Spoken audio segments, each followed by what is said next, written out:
Hey guys, how you doing? Today I'm going to be talking about how I increased my MCAT score from a 485 to a 510 on the practice test. This video is going to be broken down into a couple of sections. First, I'm going to be talking about my MCAT journey.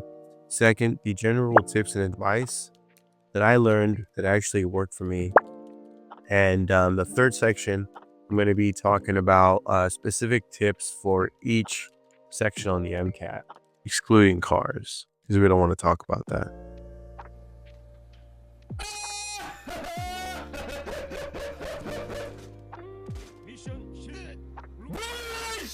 So I started with this test in 2023. I was taking a diagnostic exam 3 months before my actual scheduled exam. And I honestly thought I was going to crush it. I was like, this is just like any other test. I ended up getting a 485, and that score was so shocking and soul crushing. They ask you how you are, you just have to say that you're fine when you're not really fine, but you just can't get into it. I really had to lock in. And number one thing is you have to understand who you are in order to succeed in this test. Wait a minute! Who are you? And what I mean by that is the things that are going to work for you are going to be so different from the things that work for other people. If you're like a night owl and you study during the night, then that might work for you. Some people might tell you that studying in the morning might be better, but again, it doesn't apply to you. So I took the MCAT twice. My first attempt, not doing so well, just wasn't working out for me. For my second attempt, I did a lot better, and it gave me a score that I was very confident in applying to medical school. So if this is your second or even third time taking the MCAT, just understand that every other mistake you're making is literally leading you to that score that's going to allow you to succeed and be a doctor one day, right? No question about it. I am ready to get hurt again. So you know yourself now. Next is a study plan. You got to break down the study plan to something that works for you. If you can dedicate 3 to 4 months of dedicated study time without having a full-time job, then that would be optimal. But if you can't, don't worry. I still studied for the MCAT while working a part-time job, so it's still doable. It's just going to take a lot more discipline. So for me, on my second attempt, I did a 3-month study plan. The first month involved me in building a really solid foundation for the general courses that are being tested on the MCAT. It's easy to get overwhelmed with so much content, but you need to understand that building a solid foundation will help build confidence when you're actually taking the test. For me, this was getting Kaplan books.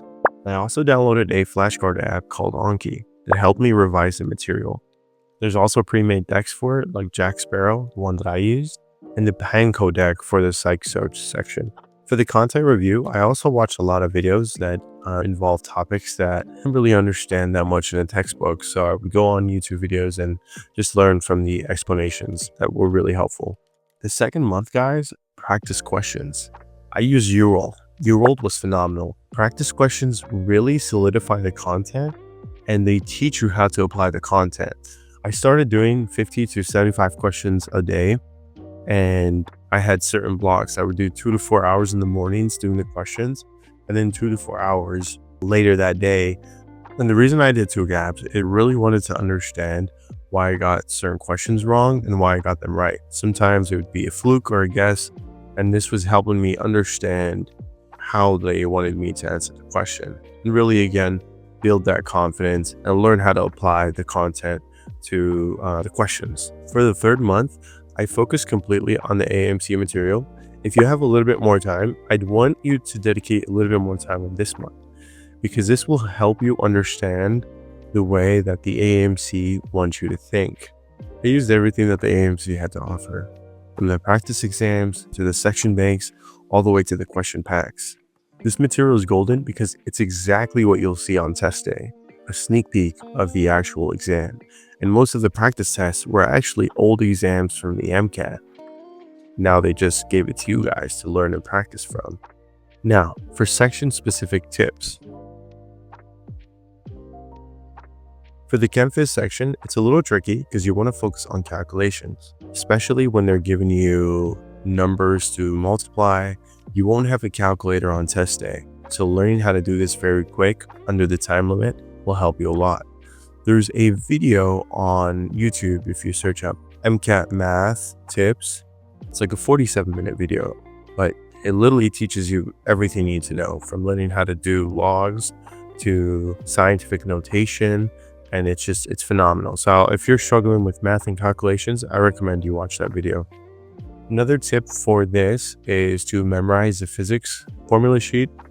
If you go on Reddit and search up physics formula sheet, there's usually a lot of people who post their content and their free papers. Download them, memorize those over the course of a month to a month and a half, and you'll be golden. These are easy points, so you want to rack up as much easy points as you can. Lastly, for this, I want you to get comfortable with OChem, right? So understand some of the mechanisms, understand acid bases, nucleophilic reactions, all these things. The general knowledge of OChem will be very important, because I've heard from a lot of my friends that sometimes their tests are very heavy on OChem. And for this test, you don't want to get lucky. You want to prepare for every kind of situation that they throw at you.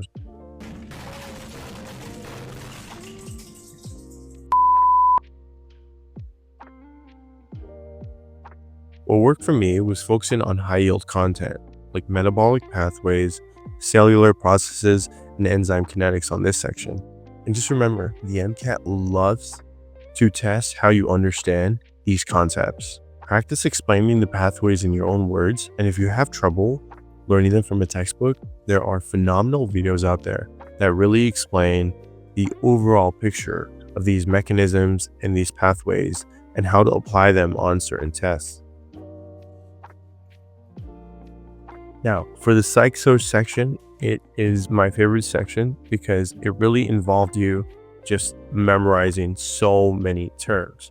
It's still very hard, don't get me wrong, right?